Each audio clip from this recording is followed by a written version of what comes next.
What's up to all my vampires out there that's still up and about? All I got to say right now is OHIO, Ohio State in the building, baby. Welcome to Loc'd On Sports in the CLE 216. This is your man, Keith Allen. Just got finished watching, not finished watching the Ohio State game because the game ended about an hour or so ago. Watched Ohio State grind it out, beat Notre Dame 21-10 as they go 1-0 to start the season off. Tough victory, physical victory. Hey, they won ugly tonight. Definitely won ugly tonight. Wasn't pretty. Wasn't no offensive showdown. And it was just like I said earlier, where it was going to be close in the first half. It was going to be tight in the first half. Matter of fact, Notre Dame had the lead. They was up 10-7 at half. And was Notre Dame 17-point underdogs? I knew that line was too high. And Ohio State ended up pulling it out by 11, just like I said 35-24, but 21-10, basically the same thing. 11-point win. Hey, far as I'm concerned, I don't care. A win is a win. Far as I'm concerned in the books, a win is a win. And hey, on to the next one. On their way to a national championship, hopefully. But this was a physical win, and Ohio State grinded it out with the run game. Mayan Williams had 84 yards, a crucial touchdown in the fourth quarter, and he basically took over in the fourth quarter, basically, with just tough runs up the gut, breaking tackles. First man couldn't take him down. Just tough runs up the gut. Henderson, he had 91 yards. So Ohio State had the running game going. And C.J. Stroud played a decent game. He started off slow in the first half. I didn't get to see the first half, by the way, because I was at my niece's birthday party, her Sweet 16. Happy birthday. Shout out to my niece, Sid Richardson. Turned 16 today. God bless you with many more. But back to Old State. Think about this. They won ugly against the fifth-ranked team in the country that has a pretty good defense. Last year, would they pull this off last year and win? I don't think so. Game against a win against a physical team, because you got to remember, last year, the two games that they did lose, my mistake, did lose was to Oregon and to Michigan, two teams that ran it down their throats and played a physical brand of football. And even Utah gave them a run for their money for a while in the Rose Bowl last year. So if this had been last year, would this have been a game Ohio State would have won? I don't know. Probably not.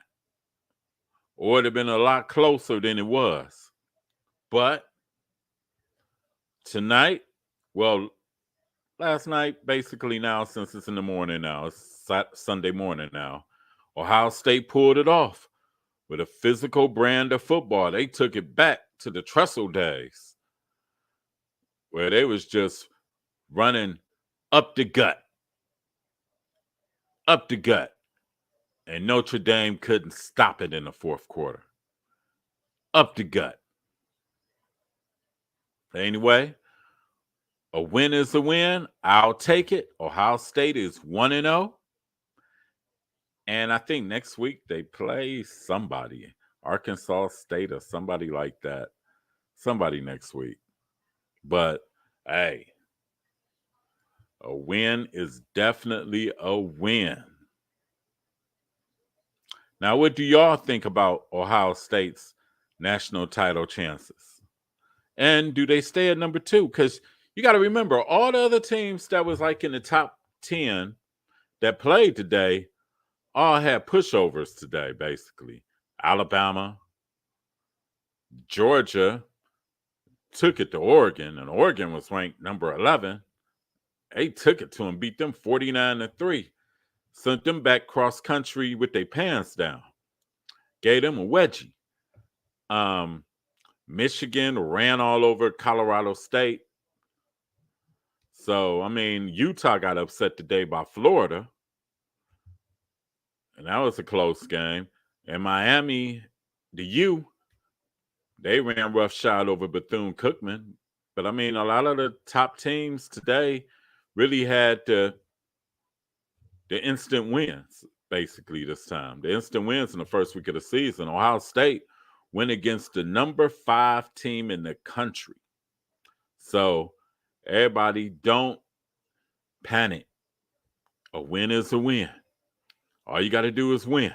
Win and move to the next week. Win and move to the next week. And Ohio State won in a brand of way that I don't think, truthfully, they could have won last year.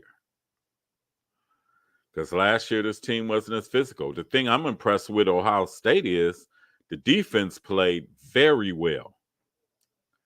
And they shut Notre Dame down in the second half. Notre Dame scored their 10 points in the first half, and in the second half, Notre Dame only got like 73 yards total in the second half. Ohio State gave up 253 for the whole game, but only 73 yards in the second half. Impressive. And a lot of that 73 was mainly on 2 plays. Was the one long pass that ended the third quarter going into the fourth quarter. And then it was a jet sweep that they got a pretty good gain on. But other than that, Notre Dame didn't do nothing in the second half. So, hey, way to go defense. Y'all showed a lot more physicality than last year, just in this game alone. And you did it against a top 5 opponent. A top 5 opponent. So that's going to be huge for their confidence going for the rest of the season. And think about it. Ohio State won this game, and they had 2 of their top receivers was out. Smith and Jigma left with an injury, and I forgot the other receiver's name. I forgot the other young guy's name. But Smith and Jigma left with an injury very early in the game. They're 2 top receivers, and they still won. They still got it still got the mission goal accomplished. So hey, Ohio State is gonna be tough. Because in the first half they were sluggish. Didn't seem like they can get nothing going in the first half. Then in the second half, they just got brutal and physical. And just took it to the fighting Irish. And took the fight out the Irish in the second half. Especially in the fourth quarter. Just kept running up the gut. It was kind of like a throwback game. Back to the Tressel era. Run right up the gut. Physical, manu a manu. You know what's coming? Stop it. And they couldn't stop it in the second half.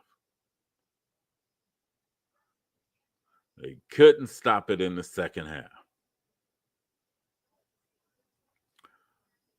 And on the other note, if you want to go to baseball, you know, the Guardians, they lost again to Seattle, 4-zip, got shut out. No matter how good your pitching is, you got to score to win in MLB. No matter how good your pitching is. You have to score runs. Because no matter how good your pitching is, if you can't score runs, a lot of these teams in MLB just win. They can score 3-4 runs by mistake. Teams like the Yankees, Houston, Toronto, they scored 3 or 4 runs on mistakes, let alone dial in. But hopefully, the Guardians get it together tomorrow